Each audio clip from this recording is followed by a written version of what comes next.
Jejum. Como encontrar respostas e se aproximar de Deus, do autor John Eckert. Áudio 4, capítulo 4. Jejuar aumenta a força na guerra demorada. A guerra entre as famílias de Saul e Davi durou muito tempo. Davi tornava-se cada vez mais forte, enquanto a família de Saul se enfraquecia. 2 Samuel 3, versículo 1. Talvez você não goste da expressão guerra demorada. Eu não o culpo. Afinal, quem gostaria disso? Todos desejam que uma guerra se encerre logo, mas algumas guerras não terminam rapidamente. Quando você está lutando contra um inimigo persistente que recusa se render, logo percebe que terá de continuar lutando e lutando e lutando. Há demônios que lutam e lutam e lutam para permanecer em sua vida. Mas eu trago boas notícias. Se continuar pressionando o inimigo, você ficará cada vez mais forte e o inimigo se enfraquecerá. Demônios não conseguem suportar guerras demoradas. Eles querem que você ataque e desista. Mas você precisa ter uma mentalidade de permanecer em oração, em jejum e pressionando o demônio, porque é questão de tempo até ele ceder. Às vezes é necessário enfraquecer os demônios. Em nosso ministério de libertação na Crusaders Church, já tivemos essa experiência. Nós precisamos lidar com demônios que eram muito fortes. Durante algum tempo, precisamos orar, jejuar e repreender, além de realizar várias sessões para combater o mesmo demônio. Mas depois de algum tempo, vemos esse demônio ficar cada vez mais enfraquecido. Quando se começa a orar pela expulsão de algum espírito demoníaco, ele logo responde: nós não vamos sair. Você não consegue nos anular, nos expulsar. Você não tem poder. Nós vamos ficar aqui e vamos destruí-lo. Você pertence a nós. Esta é nossa casa. Você precisa responder assim: está bem, continue falando. Eu vou seguir orando, orando em línguas, jejuando, repreendendo o diabo, suplicando pelo sangue, citando as escrituras. Depois de algum tempo, esses mesmos demônios vão dizer: será que pode nos deixar em paz? Pode nos dar um tempo? Você está começando a incomodar. É fácil saber quando um demônio começa a enfraquecer, porque eles ficam bravos e passam a fazer ameaças. Eles dizem: nós vamos matar você. Não tenha medo. Esse está em pânico. Quando você começa a ver o diabo entrar em pânico, saiba que precisa continuar pressionando até ele sumir da sua vida. Não é porque se trata de uma guerra demorada que você vai perder a batalha. Muita gente me pergunta por que Deus permite que certas coisas aconteçam em nossa vida por tanto tempo. Deus permite que essas coisas aconteçam porque Ele quer nos ensinar a lutar. Com a guerra demorada, você aprende sobre fé e persistência. Você precisa disso como filho de Deus. Você precisa aprender a permanecer na fé contra situações impossíveis. Você não precisa analisar a situação, mas sim acreditar em Deus. Quando Deus mandou que Israel expulsasse os inimigos, o povo não o fez em apenas um ano. Deus não deixou que expulsassem todos eles em um ano. O segundo versículo de Juízes 3 diz que Deus deixou algumas nações em Canaã para Israel aprender a lutar, a fazer guerra. Muitos dos que sobreviveram ao Egito não sabiam nada sobre como guerrear. Às vezes, quando você luta contra a escuridão, o Senhor está ensinando como guerrear, como usar a fé, como usar a palavra, como usar a oração e como se defender. Ele quer ensiná-lo a lutar para você não ser um desfalque no exército do Senhor. Os maiores guerreiros do reino de Deus são pessoas que tiveram de lutar as próprias batalhas e que superaram alguns inimigos. Quando você supera um desafio, isso deixa de ser mera teoria da Bíblia. Você passa a saber que a vitória é real. Você descobre como alcançar o sucesso. Isso lhe dá uma capacidade muito melhor de lutar por outras pessoas. de guerrear por outras pessoas, de usar a sua fé e desenvolver a sua força no Senhor. Às vezes, as suas vitórias pessoais capacitam você a ajudar alguém e também a conquistar uma vitória. Muitos fiéis não gostam de guerras demoradas e acabam desistindo. E o inimigo está contando exatamente com isso. Ele está esperando que o povo de Deus se canse e desista. Ele quer que sintamos que é impossível vencê-lo, que não conseguiremos derrotá-lo. Ele quer blefar e nos fazer acreditar que não somos fortes o bastante. Mas eu lhe digo, não desista. Continue acreditando. Se Deus é por nós, quem será contra nós? Está em Romanos 8:31. Deus está ao seu lado. Talvez você tenha de lutar pelo que é seu de direito e talvez isso leve algum tempo. Mas quando você ora, jejua e se compromete a vencer, independentemente de quanto demore, passa a ser uma questão de tempo ver o inimigo falhar e você alcançar a vitória. Não, a terceira vez não é sorte. Em 2 Reis 13, versículos 14 a 19, somos apresentados a flecha da libertação e aprendemos como a unção profética ajuda a guerrear. Ora, Eliseu estava sofrendo da doença da qual morreria. Então Jeoás, o rei de Israel, foi visitá-lo e, curvado sobre ele, chorou, gritando: meu pai, tu és como os carros e os cavaleiros de Israel. E Eliseu lhe disse: traga um arco e algumas flechas. E ele assim fez. Pegue o arco em suas mãos, disse ao rei de Israel. Quando pegou, Eliseu pôs suas mãos sobre as mãos do rei e lhe disse para abrir a janela que dava para o leste e atirar. O rei o fez.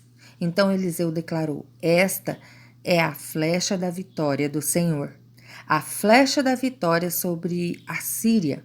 Você destruirá totalmente os arameus em Afeque. Em seguida, Eliseu mandou o rei pegar as flechas e golpear o chão. Ele golpeou o chão 3 vezes e parou. O homem de Deus ficou irado com ele e disse: você deveria ter golpeado o chão 5 ou 6 vezes, então iria derrotar a Síria e a destruiria completamente. Mas agora você a derrotará somente 3 vezes. Eu acredito que podemos guerrear de acordo com a profecia. A palavra do Senhor é o que você precisa para alcançar a vitória. É importante estar ligado à profecia. As palavras servem de incentivo contra o que estamos lidando. Ela ajuda a guerrear contra o inimigo e a vencer. Os arameus, os sírios, eram os maiores inimigos de Israel. Eram inimigos muito poderosos e persistentes. Então o rei Jeoás buscou o profeta Eliseu, que estava enfermo e moribundo, e falou sobre os exércitos da Síria. Eliseu pediu que ele atacasse a Síria repetidas vezes, até que ficasse destruída. Depois Eliseu pediu que ele apanhasse um arco e algumas flechas e as atirasse no chão. Ele não disse quantas vezes. Jeoás acertou o chão por 3 vezes e parou. O profeta se irritou porque aquilo significava que Jeoás derrotaria a Síria apenas 3 vezes.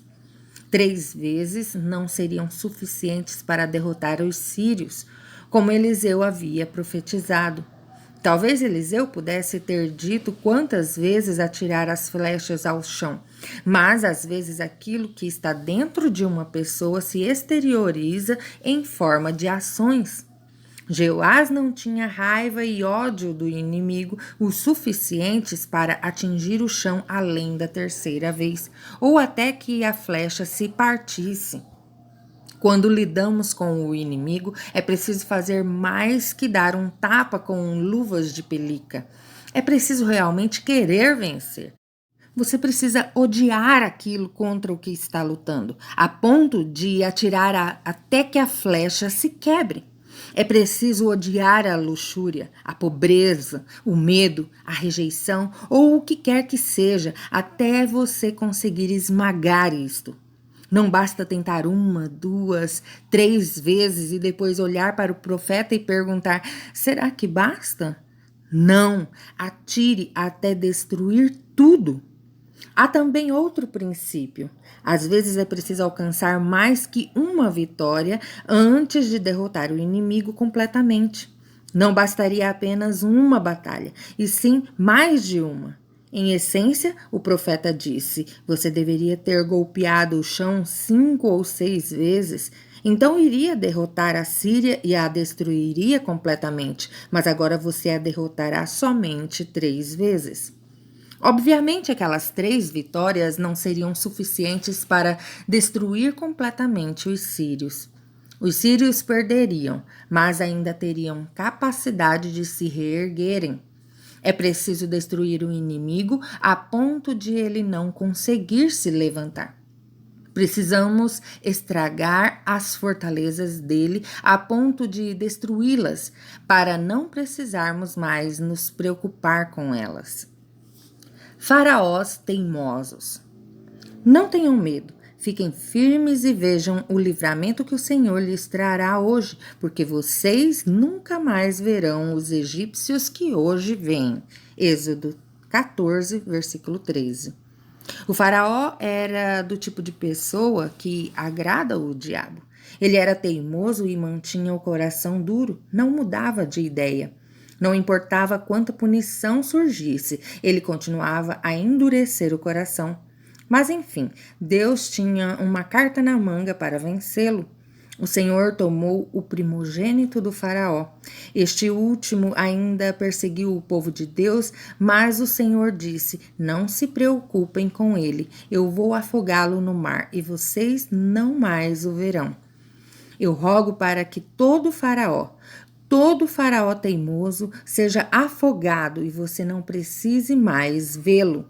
Talvez você precise jejuar não só uma vez, talvez você precise jejuar 10 vezes. Foram necessárias 10 pragas para quebrar o poder do faraó. Está na hora de quebrar esses faraós teimosos. Às vezes um faraó é uma pessoa, um demônio controlador, uma bruxa, um bruxo, uma Jezabel, uma pessoa que quer controlar a sua vida, a sua igreja. Eu odeio usar este exemplo, mas é o que me vem à mente. Em Mágico de Oz, quando a bruxa malvada do leste ameaça outra bruxa, ela ri e responde: ha ha ha, besteira, você não tem poder aqui. Do mesmo jeito, você precisa rir diante do diabo. Quando ele ameaçar você, ria dele. Ha ha ha, besteira, você não tem poder aqui. Eu assisto a esse filme só para ver essa parte. Eu sei que é uma bruxa falando contra outra, mas tire a parte das bruxas e você vai entender. Não deixe os espíritos demoníacos ameaçarem você. Não me importa se eles estão voando pela sala, montados em uma vassoura e usando chapéus pretos. Declare: nenhuma bruxa, nenhum bruxo ou Jezabel vai controlar a minha vida. Eu sou servo de Jesus Cristo e aquele que o Filho liberta é livre de fato. Nenhum apóstolo, nem doutor, apóstolo, nem bispo, nem arcebispo de luxo.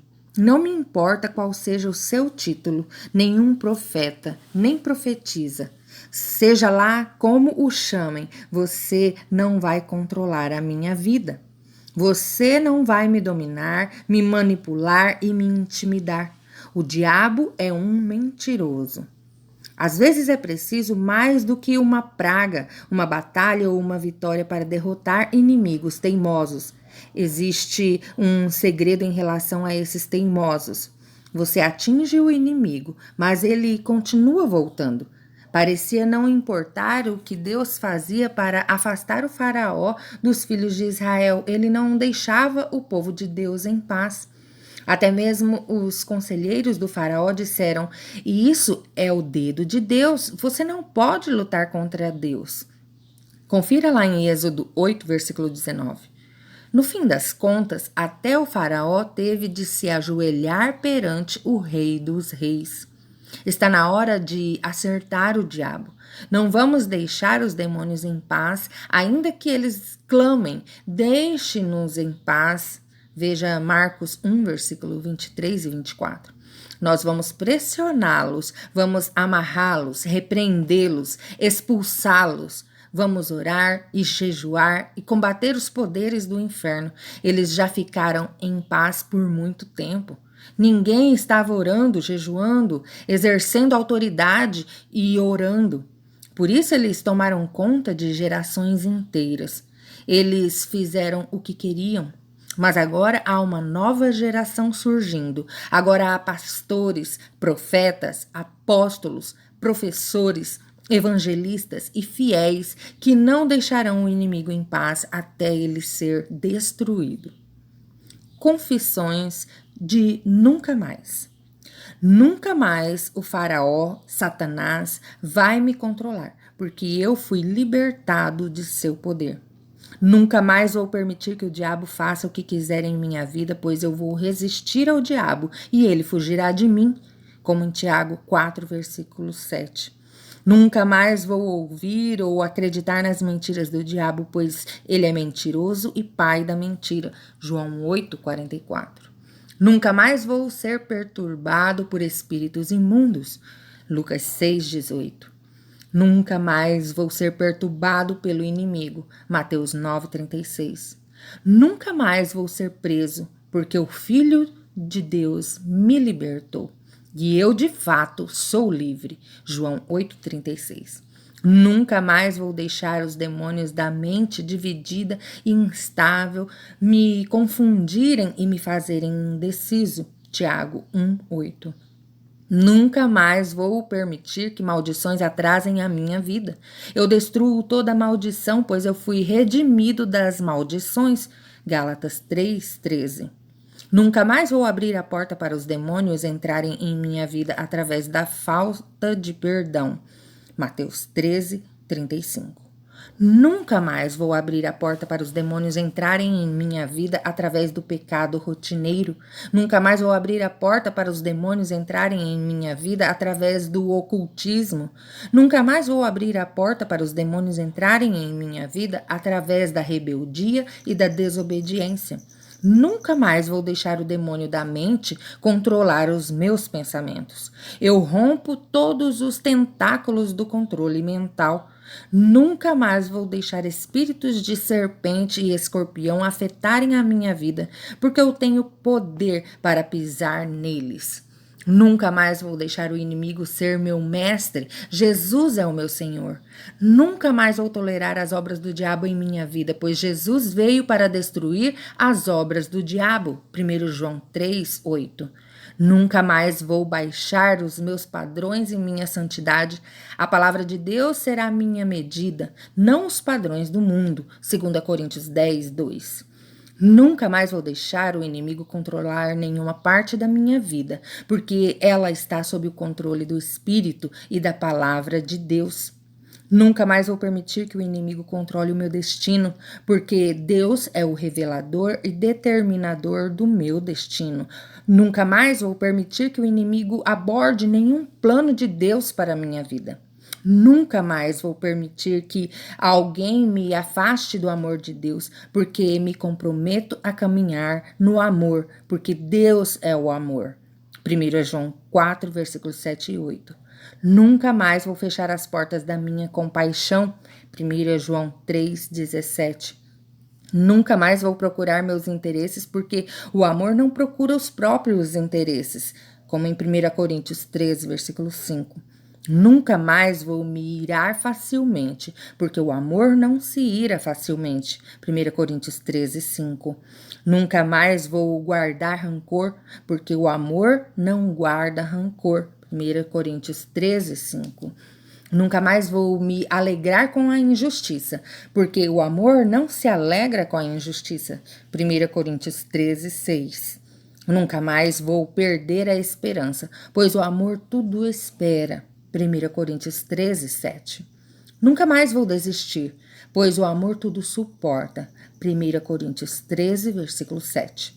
Nunca mais vou permitir que o acusador me acuse, pois eu fui lavado e purificado pelo sangue do Cordeiro. Apocalipse 1, 5 e capítulo 7, versículo 14.